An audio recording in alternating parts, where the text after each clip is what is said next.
Grimshaw, welcome to A Current Affair. First, the conspiracy to ruin Schapelle and Mercedes Corby and the best friend who betrayed the family. Jodie Power and the Seven Network have been found guilty of defaming Mercedes in a series of damning broadcasts. Tonight, our exclusive with the Family Insider. This is a major victory for me and my family. Living with these disgusting allegations has been very difficult and hurtful. It's a sordid story of a woman scorned and seeking revenge on former friends, and a TV program prepared to pay a small fortune for the privilege. It may be just showbiz and ratings again for Today Tonight, but it's real people they hurt. Many Australians still have doubts over Schapelle Corby's guilt. The Seven Network has been judge, jury and executioner, potentially damaging not only Schapelle's legal defences and future hopes for clemency, but defaming her sister Mercedes with allegations of drug dealing. I really hope that in future, Today Tonight, think hard before broadcasting attacks and lies about somebody. After 4 weeks of hearings, Channel 7 and Today Tonight's outrageous claims have been exposed for what they are: a desperate grab for ratings at the expense of truth.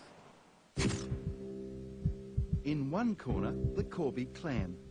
In the other, Jodie Power, flanked by Seven producer Andrew Burke and reporter Brian Seymour.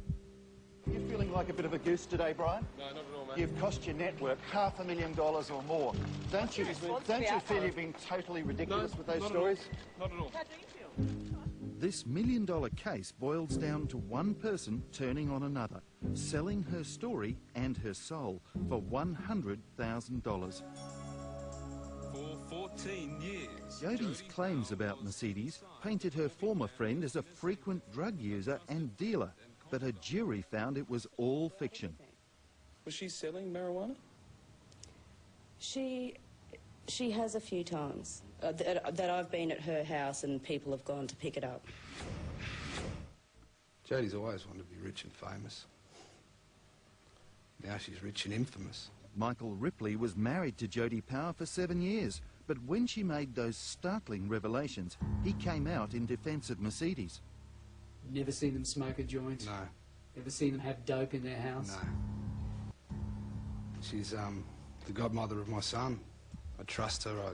I love the girl. She's beautiful. The whole Corby family, they're a beautiful family. For Jodie to do this, it's not good.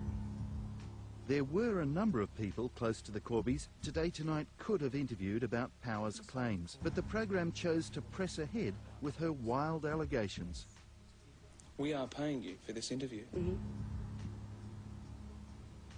So this is, in effect, paid comment. Yes. And that is the heart of the matter. As Stuart Littlemore, Mercedes' barrister, said, if there was no show from Power, there would be no dough for her. So did the paid comment leave Power feeling obliged to embellish parts of her story? Did Today Tonight then embark on a vendetta against the Corbys?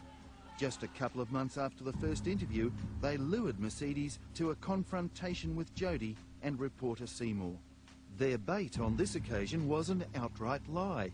Despicably, the investigator hired by Seven claimed they'd obtained useful documents from a government official who had died in the Garuda air disaster.